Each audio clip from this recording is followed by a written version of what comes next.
This is Sarah Koenig, host of the Serial Podcast. I want to tell you about our new show, Nice White Parents. Reporter Hannah Jaffe-Walt spent years looking into this one middle school in her neighborhood. She investigated the school's history and finally realized she could put a name to the unspoken force that kept getting in the way of making the school better. White parents. How white parents can mess things up for everyone else without even knowing it. Nice White Parents is made by Serial Productions, a New York Times company. You can find it wherever you get your podcasts.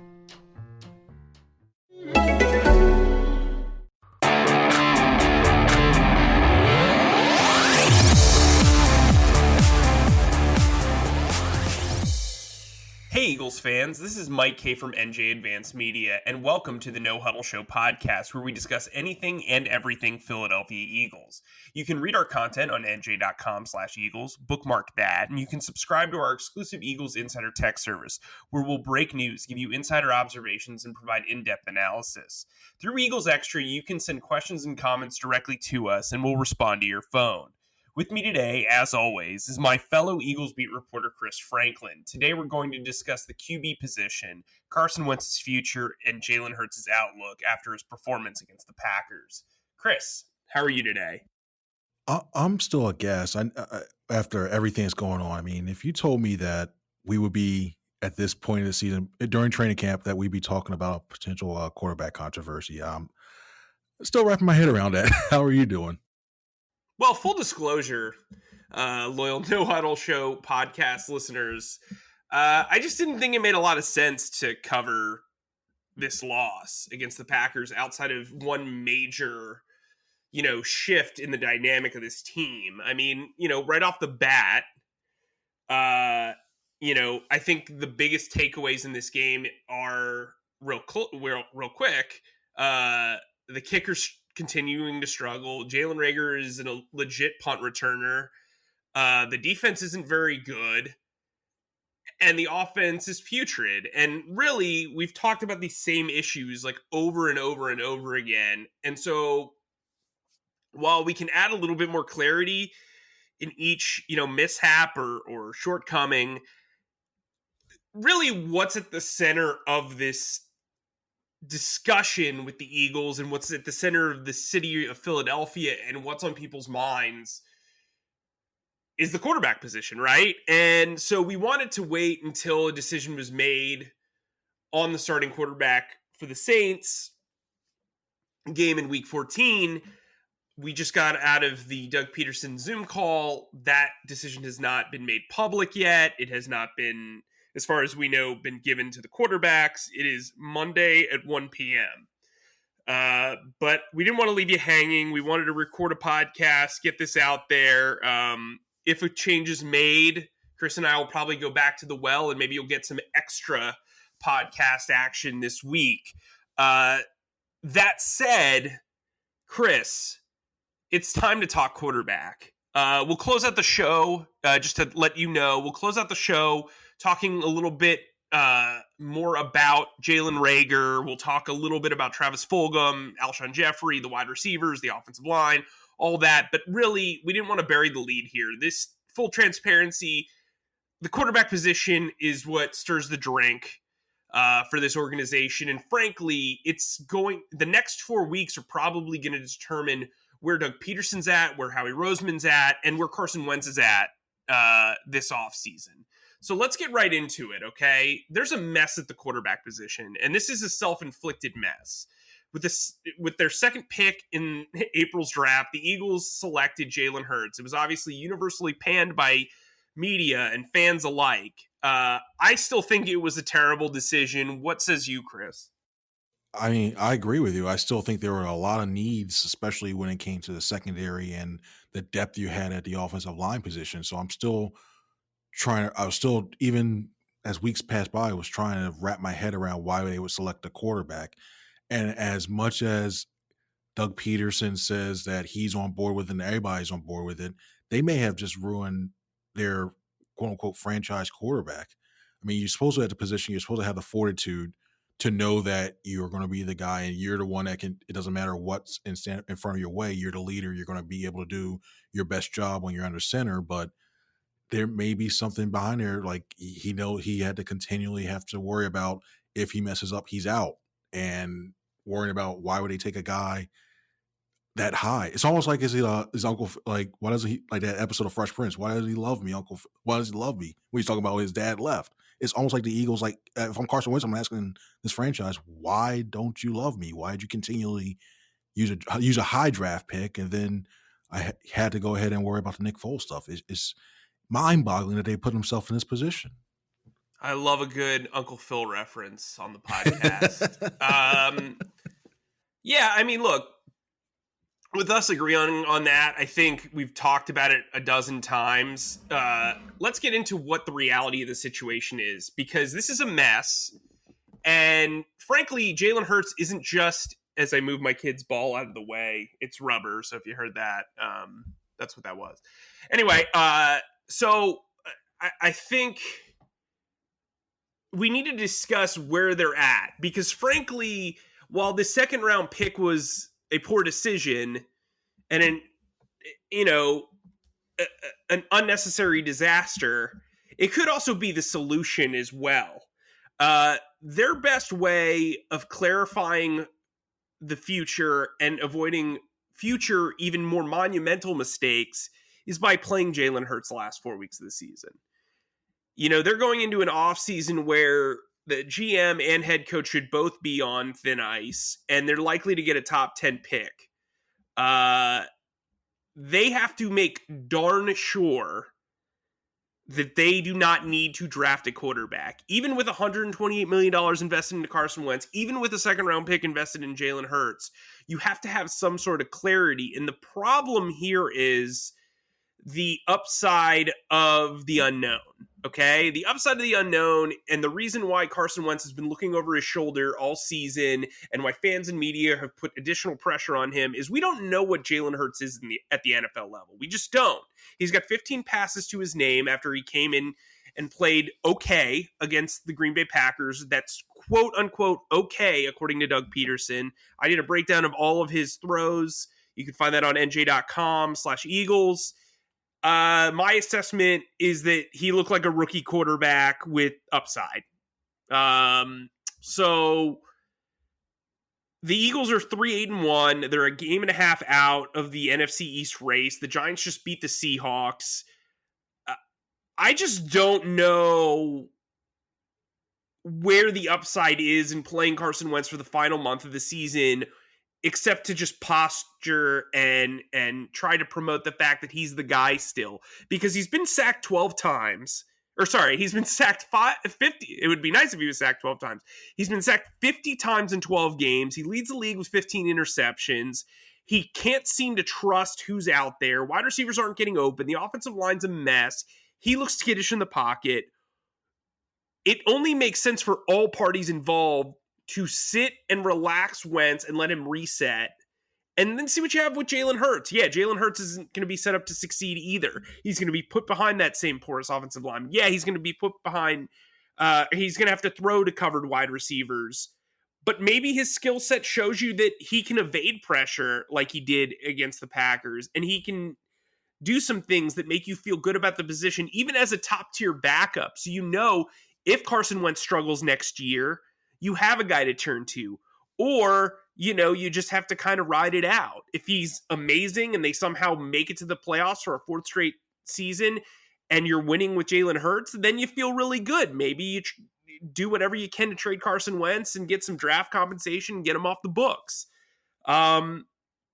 The way Jalen Hurts plays over the next 4 weeks, if he is in fact promoted to the starting quarterback, can change the trajectory of this franchise for better or worse.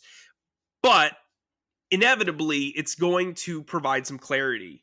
Chris, where are you at with this decision? Do you think benching Carson Wentz is the right move with 4 games remaining in the season? Here's where I'm at is, and this is going to go against some things you said. I'm playing him for the first half of next week. If he goes ahead and he continues and he struggles once again after all this stuff, I'm yanking him and Hurts has it the rest of the way. I think it was a good wake-up call. I think he needed to see this. Hey, you know what? This whole entire year, especially the last few weeks, have been preaching, hey, you know what? We as players need to be accountable. We need to go ahead and there needs to be some stuff done if players aren't playing well. Well, it happened, and he's finally been yanked, and that's good. Now, the other reason why I'm kind of waiting a little bit, not necessarily going to bench, I'm not going to put Hurts in and say he's not seeing the time again. I'm worried about placing him behind this shell of an offensive line at times, this porous offensive line, and that way you ruin the kid before you know, and then before ruining the kid, and he gets shell shocked. So then you really have two quarterbacks that you're down. And then I'm looking at the draft class, the upcoming draft class that's coming up.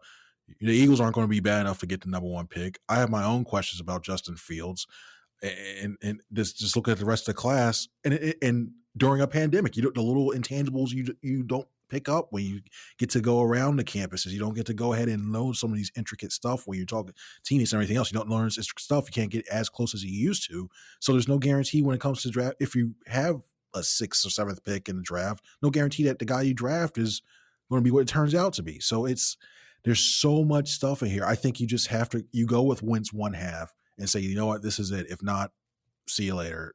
You just wait till next year and you're shelved. That's where I'm at. But what does that accomplish? Like, they're not winning the division. They're not a good team. They're playing a team that is playing very well, that's won 3 straight games without Drew Brees, to the point where you're kind of like, well, they won with Teddy Bridgewater. They won with Taysom Hill. Maybe it's Sean Payton and not Drew Brees that is the biggest threat to opposing teams. I just think the comfort level is there against the Saints. You're going to be at home. You can give them a week of practice. If you're going to take the Band-Aid off, do it now. And maybe you say it's just for one game and we'll see where it goes from here. And that's fine. But I don't see what you're getting out of what are you going to discover in 2 quarters of football that you haven't seen for the first 12 games of the season? Well, I also want to see how he responds back to even more adversity being benched. And the other thing I also want to do is I might be sacrificing Carson Wentz to save Jalen Hurts a little bit, because I just have this bad image of Cameron Jordan coming around the end, and next thing you know, the wrong hit, he's hit the wrong way, and next you know, he's just kind of broken. And I don't want to see that.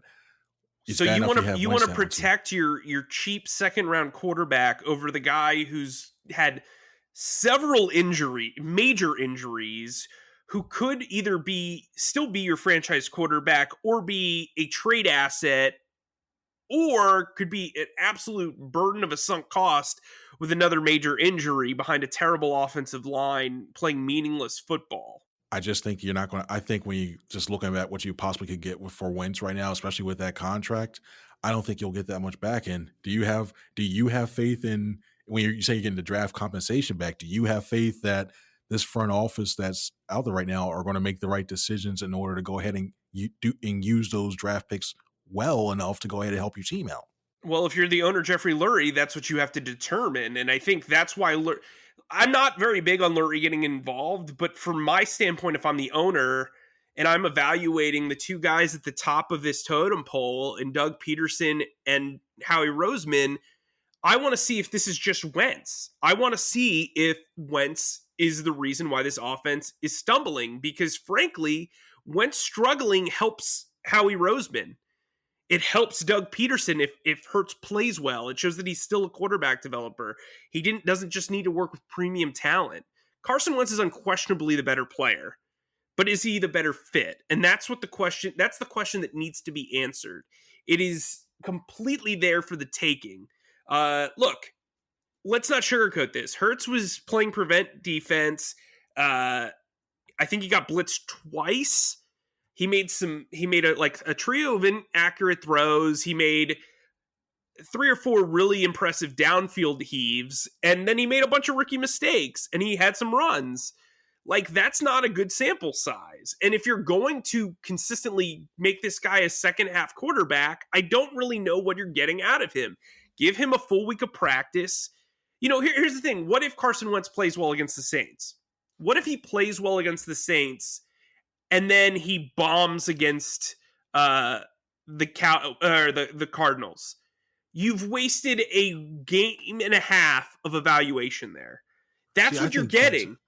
By the time they get down, by the time they go ahead and they play the Cowboys and Washington, I think the team's going to be out of it by then. I think there's either Washington or the Giants are going to go ahead and have this division be the inside track. It'll be apparent that way too. That's when I would full ahead and say, hey, you know what? Jalen Hurts, this is your team. Go for it. Definitely by the Cowboys game, that's his team to go for to really see that. But I think for now, it gives them give them more reps with the ones when that happens. But I still say right now, you go ahead and just throw Carson out there. You are.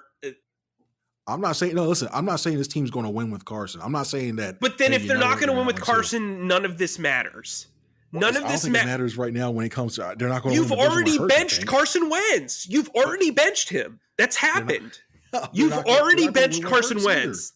They're not going to win with Hurts either. I just think save Wentz for Hurts. But Chris, that's the point. This is not about wins. This is about evaluation at this point. This team is bad. Evaluate what he's doing. Yeah, they're bad right now. I think you need to evaluate how Wentz is going to be able to bounce back. And you're not, because right now, if you throw Hurts in right now against the Cardinals and against the Saints right now, you know what you're going to get. It's going to be bad. It's going to be extremely bad. I think it's going to be worse than what you see when you have Wentz in there. I don't think it could be much worse, Chris. Like, I don't know what but here's the thing. You talk about Cameron Jordan coming around the edge. Cameron Jordan could kill Carson Wentz, and then you're stuck with him no matter what. And maybe he can't even play for part of the season. Like, if he gets injured, you have to protect your most valued asset. And that's what Carson Wentz is. And sometimes that means you have to make big boy decisions. And that's what Howie Roseman, Jeffrey Lurie, and Doug Pederson are going to have to make. And Doug Pederson told us today that he doesn't want outside influence he doesn't need too much outside influence. Well, frankly, he should talk to his owner who decides on his job. And I think, like, when we look at this, the best interest of this team, not Carson Wentz, the best interest of this team, or at least for Howie Roseman and for Doug Pederson and for the future, is to prolong their employment. That's got to be their goal. They have to do what's best for the team plus what's best for them. And frankly, you're not hearing anybody come out and be like, Carson's our quarterback, and crying like Terrell Owens. Wait, you don't want to see Brandon Graham with the shades on start going around going, he's my guy. You ready to go? You don't think he's going to be doing that? But like that, I think the team showed you what they were against the Packers. They are not a team that can play and beat good teams. They're just not. They haven't beat a team with a winning record all season. Well, yeah, they haven't. I mean, look, this is a situation where they play in the worst division in football. Their quarterback is playing like the worst quarterback in the league. And frankly, you're in the evaluation stage. You already saw it. They cut Will Parks. They've moved Jack Driscoll to right tackle over Matt Pryor. I would imagine that there's more changes to come. I would think that Jalen Reagor becomes the permanent punt returner. I just think, like, you still are trotting out Alshon Jeffrey out there with his 2 catches for 15 yards in 4 games. Although that push off, the offensive pass interference penalty that he got called for was ridiculous. That said, it set up a beautiful throw by Hurts for a 32-yard touchdown to Greg Ward, who we have hammered on the show as not being dynamic enough, and he played very, very well with Hurts in there. I think, you've got to evaluate everything on this roster, and until you put Jalen Hurts in there, you don't know what the quarterback position is, in my opinion. Is this on Wentz? Because frankly, I think Wentz, I'm in the party where I think Wentz has taken way too much heat. Yes, his performances are on him. He's not played well, but the play calling has been suspect throughout the season. Doug Pederson's offense is so predictable. That pre-snap motion with Jalen Reagor has never worked. He's not going to gain any extra attention until he's in the league for 2 or 3 years and can show that he can work behind the line of scrimmage. They're not running the football. Like, you've got to protect Carson from Carson, and I think this is the best way to do it. I also think Jalen Hurts helps you become a run-first team. It helps you show, like, if you're Doug Pederson, would you keep Doug Pederson right now? Yes or no? Yes or no? Yes, I would. Okay. 1 year. Yep, I would. 1 year. Does Carson Wentz have to be a starting quarterback? Right now? No. Does he have to be, in your mind, does he have to be the starting quarterback? Like, does Doug have to stick with Carson in order to keep his job? I think so. I think they're at the hip. I think he was supposed to be they're supposed to be the ones that were, hey, you know what? We got you the number 2 pick overall. We drafted this guy. You develop him. He's the one that's supposed to lead him. He was the one that was the one-time MVP candidate. He's the one that developed him. Donovan and Andy Reid. We saw that thing go for a long time before it became Donovan and Vic. We see, I think that's just one of those things where a quarterback and a head coach are just going to be parallel with each other. So, but when Donovan regressed, they cut bait. Kevin Cobb. Ugh, I'm sorry. I'm still never agree with that pick to begin with. Yeah, that was a bad. but it's a similar situation, right? I mean, Donovan's was a little bit older and had been through stuff and was actually significantly more accomplished than Carson Wentz. But like when you look at the dynamics of this team, they talk about a QB factory. They talk about developing quarterbacks. They've had the same guy here for 4 years who's been a third string quarterback in Nate Sudfeld. Man, it'd be nice to hear from him one day. Like Chris, like that's where this team is at right now. Like if he can't look, I've said this before. Howie Roseman went out and bought a premium insurance policy for Carson Wentz this offseason. Whether Doug Pederson was in on it or not, Jeffrey Lurie almost certainly was. You don't draft a quarterback without getting the okay that high without getting the okay from Lurie. That is a fact. If I'm evaluating Doug Pederson and I'm seeing Carson Wentz just lead one scoring drive for 3 yards based off scripted plays and is terrible otherwise, I'm saying, why isn't Doug cashing in on this insurance policy? And look, I think Carson Wentz is redeemable. Don't get me wrong. I think Carson Wentz is absolutely redeemable. I think they can absolutely salvage his career. I don't know if it's with Doug Pederson. I don't know if it's with this current iteration of coaching staff, but I've seen enough from Carson Wentz to think that he can play at a high above average level. I don't think he's ever going to be in that top 10 quarterback discussion again, but I do think that he can be a top 12, top 15 quarterback in the right offense with the right situation. You mentioned it earlier. Sorry, I didn't mean to cut you off, but no, go for it. You mentioned it earlier when it comes to those after those scripted plays. Don't you think that has to do more with who's calling the plays? If it's how much input, how much did Press Taylor, how much did Scangarella, how much did Morningwig, how many plays were they a part of those first 15 plays? Because we saw when they came out, Leslie, they came out like gangbusters. They looked great. They were decisive. After that, the offense was listless. And I don't know how much it didn't go that tempo that much. So I don't know how much you can put on Wentz for that. That's what I'm saying. I'm saying. At the same time, I really want to know, like, I don't think they'll be able to develop, like, even it doesn't matter how it is, until they get an actual offensive coordinator in here to go ahead and take over the play calling, to go ahead and actually set up and run his offense the way he wants to. That's the only way I can do it. I mean, I don't think Childress, but I don't think Childress is coming back. But well then, Christopher. Oh, whoa. Well then, Christopher. That's why you play Jalen Hurts for the rest of the season, because you've set up Carson Wentz to fail on a weekly basis. If that is your outlook, you have set... Look, if I'm Jeffrey Lurie, whether I believe in Carson Wentz or not, I'm protecting that $35.7 million cap hit, or $34.7 million cap hit for next year. I don't want that dude sitting on the sideline getting paid $35 million. I know his history of injuries. That body has taken a beating this year and has proven to be fragile in the past. From a cost-effective standpoint, I know I'm not winning the division, and if I do win the division, it's a paper title and it's a cool banner that you can show to your other owner friends, but really it's like one of those really fancy placemats that centerpieces that you put in the middle of the table at the dinner table. And everybody's like, wow, you found a new way to use acorns. Cool for you. To me, Look, like if you look at the reason why the Eagles lost this game against the Packers, I wrote that that the laundry list of guilty parties is like the shopping list for a dinner party that you would never want to attend, let alone host.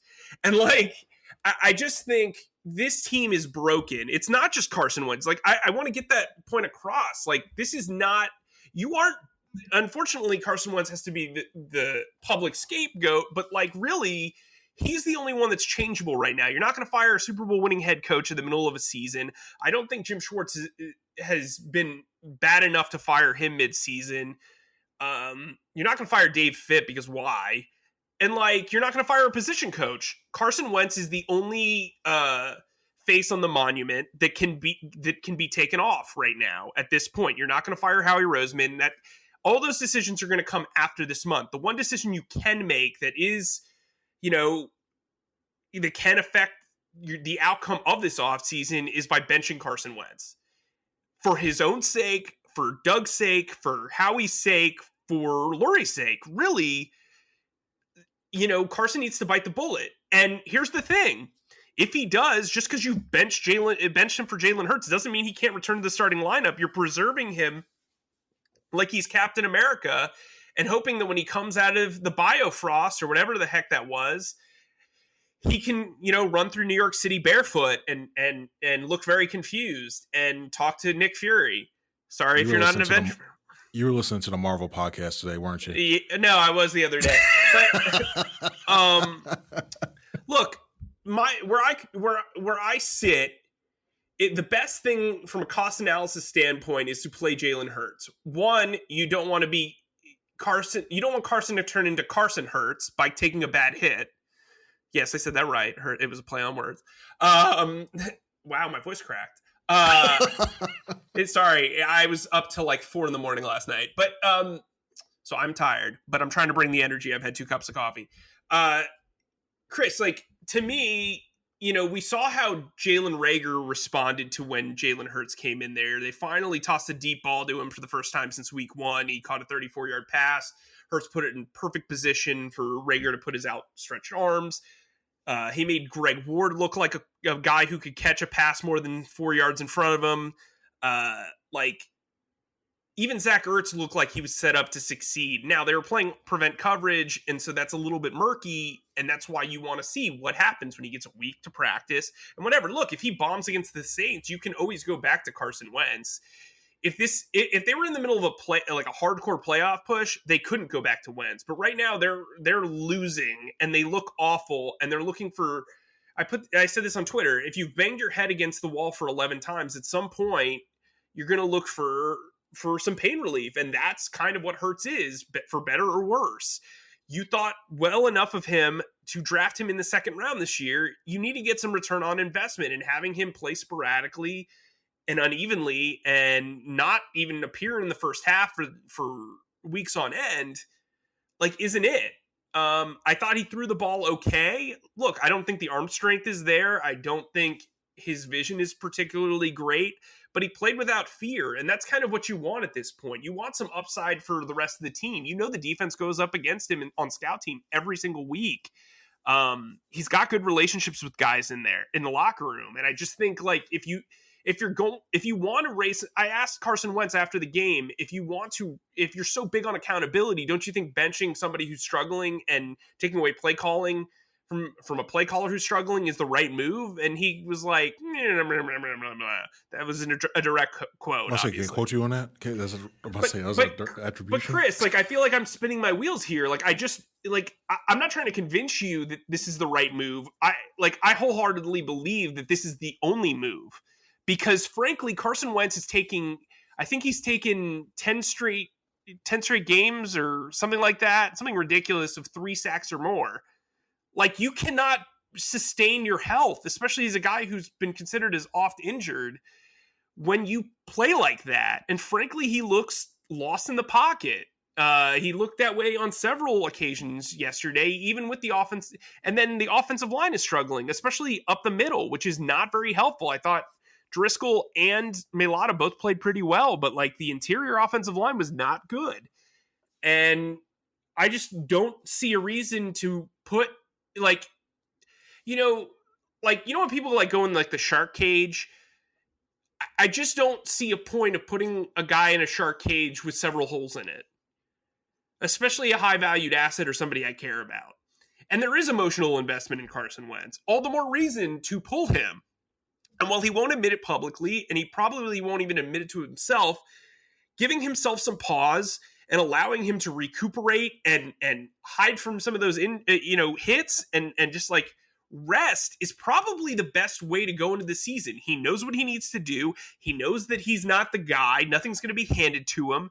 You know what you've seen what Jalen Hurts brings to the table now, and you can say, look, if there's a QB competition, if you're a true competitor, you're going to bring the heat. Like there's this whole thing in football, especially with quarterbacks and with Carson Wentz in particular, that he's a competitor and he's never lost his confidence and he believes in himself and he believes in God's plan and the Eagles' plan. Cool.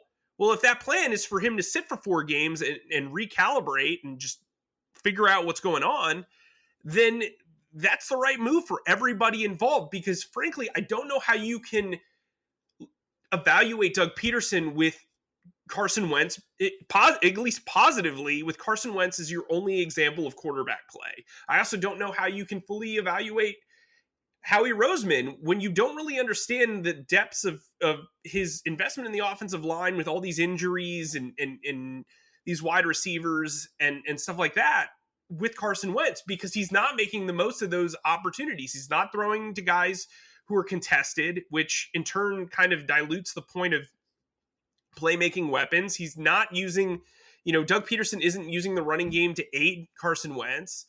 Like, you need to see a change, and Jalen Hurts brings change in a lot of different directions, especially if you're game planning for him in particular. I just think he brings out more opportunity for everybody else involved, from GM to head coach to the running backs to the receivers to everything, whether that's, going to salvage their season or not, whatever, but it can at least provide clarity to a situation that has become an utter mess that is completely on the front office and the head coaching and the coaching staff for the way they've dealt with this situation. And the only way to get out of it is to learn what you have in the disaster that you've created.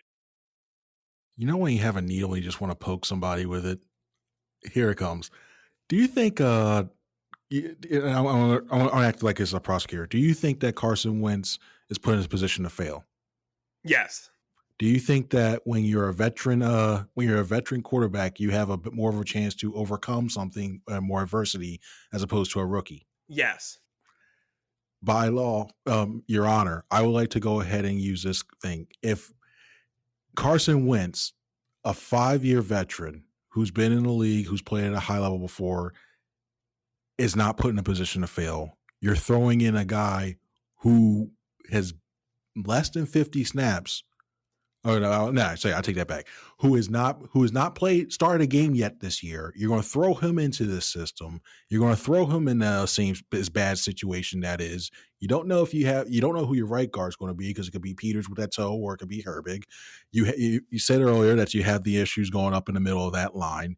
Your receivers are not consistently getting open. The Packers were playing that cover 3 that was giving them space as well too, and sometimes cover 4, and just eating up chunks of the yard.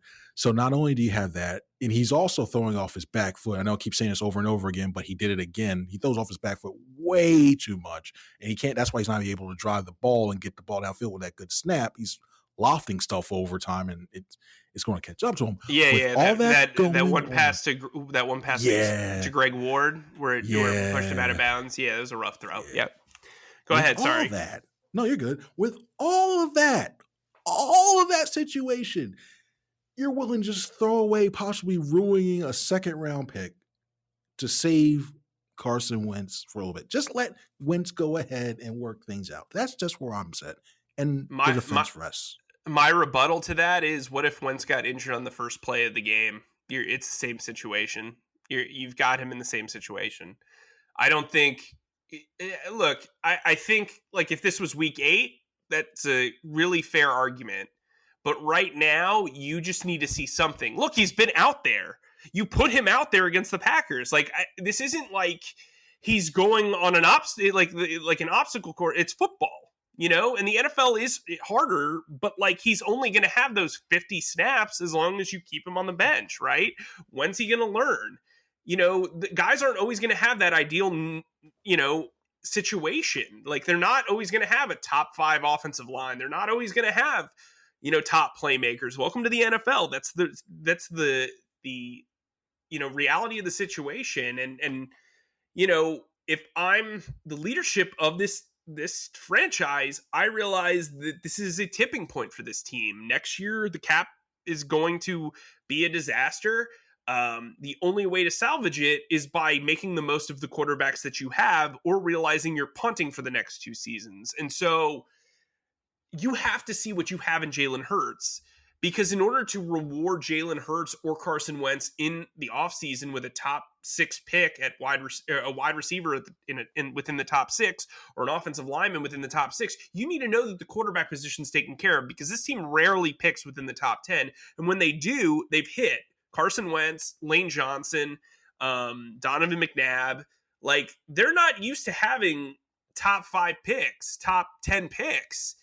And so they better be darn sure that they don't need another quarterback, or that they do need another quarterback if this plays out this way. I just think Jalen Hurts is he's not a magic wand, but he can provide a lot more clarity going in the offseason regarding Howie Roseman, Doug Pederson, and Carson Wentz than anyone really wants to admit, especially internally. Because look, if I'm Jeffrey Lurie, I'm very curious.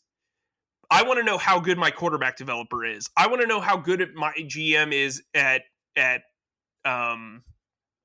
evaluating talent. I want to know just how bad my roster is. I want to know that my first round pick can make plays, and it's not the franchise quarterback that's holding him back, and there aren't chemistry issues like there have been with Alshon Jeffrey or Nelson Aguilar or whomever. I want to know what I have going on here. Why else bring back guys like Zach Ertz and Jason Peters from injured reserve? This is a time to evaluate. And I just think, Carson's struggling, sure, but what is he bringing to the table that another player, especially one as athletically gifted as Jalen Hurts, can't do? Like, they scored 3 points. They were down by 20. They were down 23-3 midway through the third quarter. Like, Jalen Hurts can put up a field goal drive. He can lead a field goal drive. Like, I just don't know what worse things you're going to see. Okay, a fumble here, a fumble there. Well, guess what? Carson Wentz already leads the league in turnovers. Is he going to take a bunch of unnecessary sacks? Well, Carson Wentz leads the league in sacks. Like, there's no downside, in my opinion. If Hurts bombs, you know that he's a backup and that's what he is. And maybe you say, look, Howie, you made the wrong evaluation here, and this kid clearly is just a backup talent, and so we're going to move in another direction. Or you could say, look, Doug, you've had a while to work with this guy. You can't really use the coronavirus as a complete excuse. I thought you were a QB developer. I thought you were an offensive guru. Both your quarterbacks aren't very good. I just think there's a lot to play into the evaluation standpoint here. And when we look at this Packers game, it's hard to justify comparing Carson Wentz, Jalen Hurts, right? Jalen Hurts is a rookie who, up until his 1 year at Oklahoma, really wasn't viewed by the NFL as a quarterback, but he improved mightily, and here he is. And then you've got a 5th-year quarterback who was an MVP candidate in 2017, played a hell of a final stretch last season, willed a bad team, to a playoff berth and a division title. And I think there's so many more questions than answers here, that putting Jalen Hurts out there allows you to kind of see, Carmen Sandiego this situation. Real quick, with our final thoughts, let's talk about our other takeaways from the Packers game. What do you got? Well, I thought that that stretch of having tough receivers going against with Slay is showed off again. I think he contested a bunch of those passes against Devonta Adams, but it's still rough again. And Jake Elliott again misses another extra point that while the team has momentum, he's just basically, he's flat out been bad this year. I'm sorry. I don't care if he's made so many field goals within 50 yards. He's just been a big disappointment. And it looks very questionable when they signed that contract extension last year. It's just really, really bad. It just looks really bad at the timing that the Eagles signed him to that. But those are the two other main takeaways. What other things did you take away from yesterday?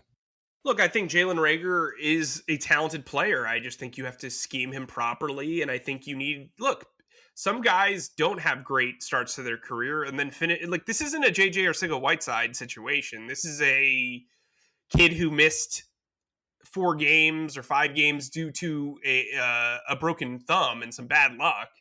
You know, he's only punted to 7 times in 7 games. And one of them, he just returned for a 73-yard touchdown. He showed everything that you like about him as a prospect. He's fast. He's patient. He has great balance. He's got good vision with the ball in his hands. I thought he showed good speed on that go route that he caught a 34-yard pass off of Hurts from. They need to give him bulk catches. That's what he is. He's a tougher version of he's Jeremy Maclin essentially, but I think he has higher upside. And you know, this is you bring up Jake Elliott. Yeah, that's looking pretty rough right now. The one guy who I think the one guy of the specialists who doesn't have an extension is Cam Johnston, and I actually think he's had a significantly better year than his counterpart at kicker. Even though he struggled a little bit as of late. This team is a bad team. They're not built well. There's a lot of injuries, and now they've gotten guys back, and it's still not helping. It's just proving more and more that this is not a very good roster. While I'm more pro Howie Roseman than most of the media, as far as I put a lot of respect on the Super Bowl, I also put a lot of respect on the fact that he's lived through 3 rebuilding processes and built the team back up to a playoff contender or a Super Bowl contender every single time. But yeah, it's tough to feel confident if you're him right now, given the results. I think Doug Pederson's play calling has been so unimaginative that the Packers really exposed them in a lot of ways once the script was thrown out the door. And that script only led to a field goal. I think Jim Schwartz I think he's a league average defensive coordinator, and that's why he takes so much flack, because it's so easy to point out when his unit makes mistakes. But with that all said, remember you can sign up for Eagles Extra on NJ.com/text. You can download the No Huddle Show podcast wherever podcasts are downloaded, or wherever you download podcasts. Well, that was an ESPN alert. Sorry about that. For Chris, I'm Mike. Jalen Hurts should be starting the final 4 weeks of the season. Thanks for listening to the No Huddle Show podcast. We'll talk to you soon.